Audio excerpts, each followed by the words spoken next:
দখলবাজি করে তাদেরকে আর নতুন করে ভোট দিতে চায় না। বিগত সময়ে তারা দেখেছে, আমার প্রতিপক্ষের কর্মকাণ্ড দেখেছে, তার দলীয় কর্মী বাহিনীর কর্মকাণ্ড এলাকার মানুষ দেখেছে। কাজেই তারা এই একটা পরিবর্তন চায়, এবং এইটা বুঝতে পেরেই তিনি যেহেতু ভোটের মাধ্যমে জনগণের সমর্থন পাবেন না, তিনি ভিন্ন পদ্ধতিতে ভোটকে নিয়ন্ত্রণ করার জন্য, প্রভাবিত করার জন্য তিনি এই কাজ করেছেন। দেখি পরামর্শ করব আমরা, মানে প্রত্যাহার না করার তো কোনো প্রশ্ন নেই, অবশ্যই প্রত্যাহার করতে হবে। আমি কি করব সেটা তো পরের বিষয়, তো প্রত্যাহার তো করতে হবে। এরকম একজন যেহেতু আমরা প্রমাণসহ, উপযুক্ত প্রমাণসহ আমরা সাবমিট করেছি, প্রত্যাহার না করার তো কোনো কারণ নাই। তিনি সরকারি দায়িত্ব পালনরত অবস্থায় যে কাজটা করেছেন, এটা এটা এটা অপরাধ, এটার জন্য যেটা অপরাধমূলক কাজ করেছেন, সে অপরাধের শাস্তি হতেই পারে সরকারি চাকরি বিধি অনুযায়ী। সেক্ষেত্রে তার যদি বহিষ্কার হবে, যেটা হয় সেটাই হবে, কিন্তু আপাতত তাকে এই পদ থেকে প্রত্যাহার করতে হবে। মারামারির ব্যাপারে আমরা এখন পর্যন্ত কোনো সহযোগিতা পাইনি। আমরা সব জায়গায় আমরা এটার অভিযোগ দায়ের করেছি, তারা আশ্বস্ত করেছে যে আমরা দেখছি, কিন্তু কি দেখবে কি করবে সেটা আমরা এখনো জানি না। তবে আগামীকাল নির্বাচন, আজকের মধ্যে যদি মাঠের অবস্থা কোনো আইনশৃঙ্খলা বাহিনীর তৎপরতার মাধ্যমে সাধারণ মানুষকে এই ধারণা দেওয়া না যায় যে এটি একটি বিচ্ছিন্ন ঘটনা, এরপরে এই ধরনের ঘটনা হবে না, এই আশ্বাস না পেলে মানুষ ভোট দিতে যাবে কেন?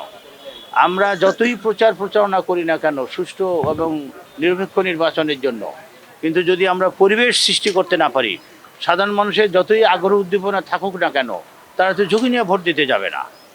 কাজেই এখানে একটা পরিবেশ সৃষ্টি করার জন্য আইন শৃঙ্খলা বাহিনীকে অবশ্যই তৎপর হতে হবে। এজেন্ট দেওয়ার প্রশ্ন তো উঠবে আগামীকাল। গতকাল যে ঘটনা ঘটেছে, এরকম ঘটনা যদি আরও ঘটে, তাহলে তো এজেন্টরা ডিসকারেজড হবে, তারা যেতে চাবে না, তাদের নিরাপত্তার অভাব বোধ করবে। আচ্ছা, আরেকটি ইস্যু আছে। আমরা জানি যে নির্বাচনী সুষ্ঠুভাবে নির্বাচন অনুষ্ঠানের লক্ষ্যে কেন্দ্রগুলোতে এবং বুথগুলোতে সিসি ক্যামেরা লাগানোর সিদ্ধান্ত আছে। কিন্তু আমি গতকাল কয়েকটি কেন্দ্র খোঁজখবর নিয়ে যেটা জানতে পেরেছি, সেটা হচ্ছে যে সবগুলো নির্বাচনী কক্ষে সিসি ক্যামেরা নাই।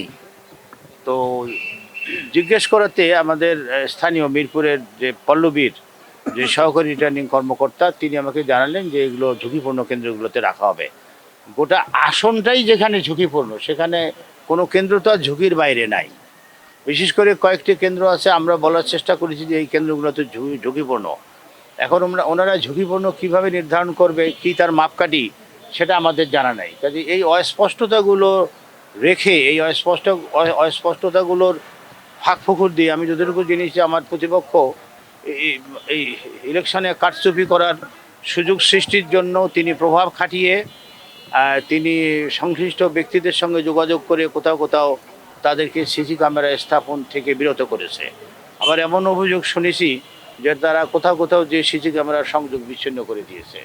এখন এগুলো তো প্রশাসনকে দেখভাল করতে হবে। আমি একজন ব্যক্তি হিসাবে, প্রার্থী হিসাবে বা আমাদের দলীয় লোকদের সাহায্যে আমরা বলতে পারি, প্রশাসনকে সহায়তা করতে পারি, প্রশাসনকে আমরা অবহিত করতে পারি, কিন্তু প্রশাসন যদি তাৎক্ষণিক ব্যবস্থা না নেয়, তাহলে তো নির্বাচন সুষ্ঠু হবে কিনা সে ব্যাপারে আমাদের যথেষ্ট।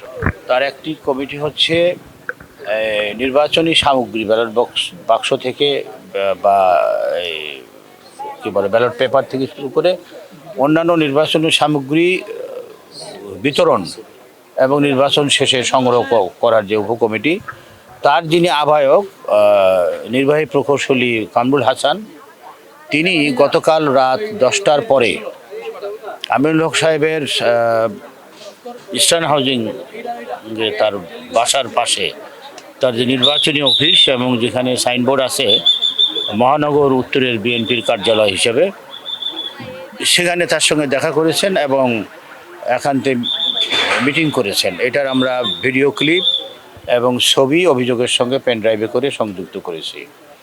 তো তিনি একজন সরকারি কর্মকর্তা, নির্বাচন সুষ্ঠুভাবে অনুষ্ঠানের একটা গুরুত্বপূর্ণ দায়িত্বপ্রাপ্ত ব্যক্তি, তিনি তো একটা দলের প্রার্থীর সঙ্গে এভাবে একান্ত বৈঠক করতে পারেন না। কাজে আমার সন্দেহ এই নির্বাচন সুষ্ঠু হবে না। তিনি সেখানে কোনো যোগসাজশ করেছেন।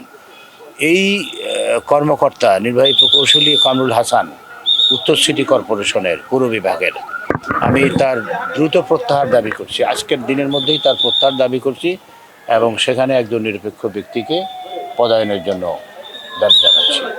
এই অভিযোগ আমি দায়ের করেছি। সিনিয়র সচিব মহোদয় এই মুহূর্তে অফিসে নেই, আমি রিসেপশনে দিয়েছি এবং রিকোয়েস্ট করেছি দ্রুত তার টেবিলে পৌঁছানোর জন্য। আমি আশা করি তিনি অফিসে ফিরে একটা প্রয়োজনীয় ব্যবস্থা গ্রহণ করবেন।